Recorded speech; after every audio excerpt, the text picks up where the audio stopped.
This is the new Suzuki Swift. Now, I know what you're thinking, and yes, it does look a lot like the old Suzuki Swift, but it is all new. For starters, it's slightly longer than before, which means legroom is better than before.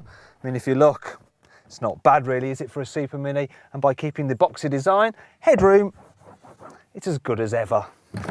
What's also good about the Swift is the sheer level of equipment you get as standard across the entire range. For instance, all cars get 7 airbags, electronic anti-skid control, there's USB interface so you can listen to music directly off a flash drive. Also, you get height adjustment and reach adjustment of the steering wheel, and you can also alter the height of the driver's seat, which means that it's dead easy to find an ideal driving position.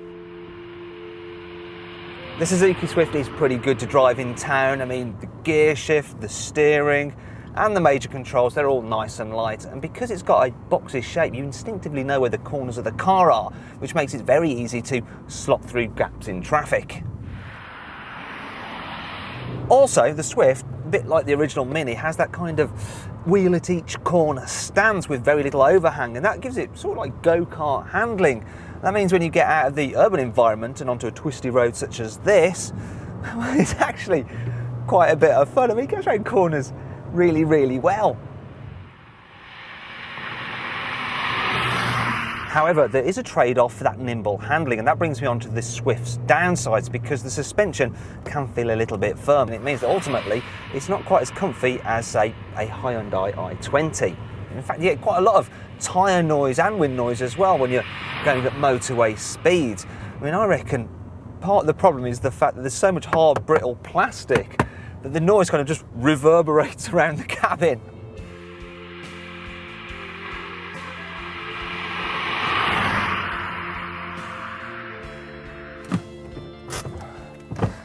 And finally, if you follow me to the back, I'll show you another negative, because the boot is quite small even by Super Mini standards. It's certainly not as large as that on a Renault Clio.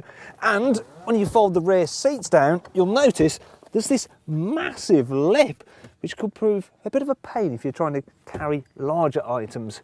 But, you know, nothing's perfect, is it? And overall, the Suzuki Swift is a fun little Super Mini that's also really good value.